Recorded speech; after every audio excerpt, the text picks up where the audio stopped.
سر آپ اپنا تعارف کروا دیں اور یہ بتا دیں کہ اس وقت ملیریا کے کیسز کی کیا تعداد ہے اور کیا سمجھتے ہیں کہ ان کی وجوہات کیا ہوتی ہیں؟ بسم اللہ الرحمن الرحیم. میرا نام ڈاکٹر صاحب خان کوسو ہے.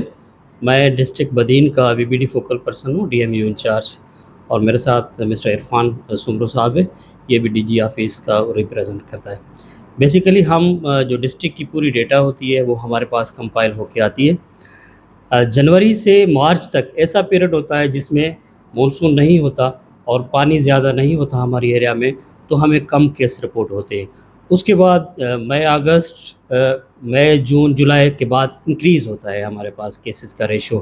جیسے ہی مونسون کی سیزن شروع ہوتی ہے, پانی ہر جگہ پہ ہوتا ہے, تو سارے جو ایگس ہوتے ہیں انافلیز ماسکیٹو کے, ان کی بریڈنگ ہونا شروع ہو جاتی ہے اور ماسکیٹو ہر جگہ پہ ہونا شروع ہو جاتے ہیں. اس کے بعد کیونکہ ہماری انوائرمنٹ ایسی ہے, سارے لوگ اپنے کام میں لگے ہوتے ہیں, تو ان کو بائٹ بھی کر لیتا ہے وہ انفیکٹڈ جو انافلیز ماسکیٹو ہے. اس کے بعد ملیریا میں اچانک بڑھ جاتے ہیں ان کے کیسز. تو اس کے لیے ہمارے پاس جو ڈیٹا ابھی تک آئی ہے جنوری سے لے کر جولائی تک, تو یہ ہمارے پاس 14,000 سے زیادہ کیسز ہو چکے ہیں اور وہ سارے ٹریٹ بھی ہوئے ہیں. کیونکہ ہمارے پاس ایک بہترین میکینزم یہ ہے کہ ہمارے گورنمنٹ کے ساتھ ہمارے اسٹیک ہولڈر بھی ہمارے ساتھ کام کر رہے ہیں گلوبل فنڈ کی سپورٹ سے. تو میڈیسن اور ٹیسٹنگ یہ دونوں فری ہیں.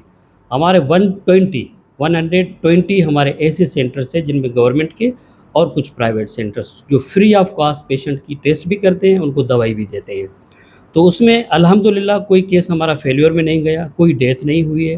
لیکن یہ ہے کہ کیس ہو رہے ہیں رپورٹ. ایک کیس کور ہو جاتا ہے تو اسی گھر میں دوسرا کیس اس کی سراؤنڈنگ میں بھی ہو جاتا ہے, کیونکہ نیو انفیکشن کا انٹرنس ہوتا ہے. تو بہترین نمونے سے کور بھی ہو رہا ہے. سارے ہمارے ملیریا سپروائزر ہر جگہ پہ اپوائنٹڈ ہے. ایک تو کیوریٹیو سائڈ پہ ہم مینیج کر رہے ہیں, دوسرا پریونٹیو سائڈ پہ کر رہے ہیں. پریونٹیو سائڈ پہ ہمارے ڈی ایچ او کے انڈر میں ہمارے جو بھی اسٹاف ہے وہ وہاں جا کے جو بھی زیادہ بریڈنگ سائٹس ہیں ان کو لاروا سائٹنگ کی ایکٹیویٹی بھی ہوتی ہے, اور انڈور ریزیڈول اسپرے جس کو ہم کہتے ہیں IRS, جو ڈرم کے تھرو ہمارے پاس لوگ ہوتے ہیں جو گھروں میں جا کے اسپرے کرتے ہیں. جہاں زیادہ تر ہمیں کسی ایریا سے کوئی ہاٹ اسپاٹ رپورٹ ہوا, فیلسیپیرم کے کیسز رپورٹ ہوئے, تو وہاں ہماری ٹیمیں ہم بھیج کے وہاں IRS کراتے ہیں. باقی لوکل گورنمنٹ کی مدد سے, ان کی ہیلپ سے, کیونکہ بجٹ الگ الگ ڈسٹریبیوٹ کی ہوئی ہے, کیمیکل ٹیکنیکل اسٹاف مشینز کی سپورٹ ہم کرتے ہیں. باقی فیول اور ڈیزل جو آلریڈی لوکل گورنمنٹ کے پاس ہے, تو ان کا پلان ان کے ساتھ ہم ہر منتھ شیئر کر دیتے ہیں.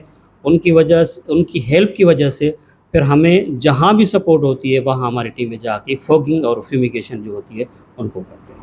Thank you sir.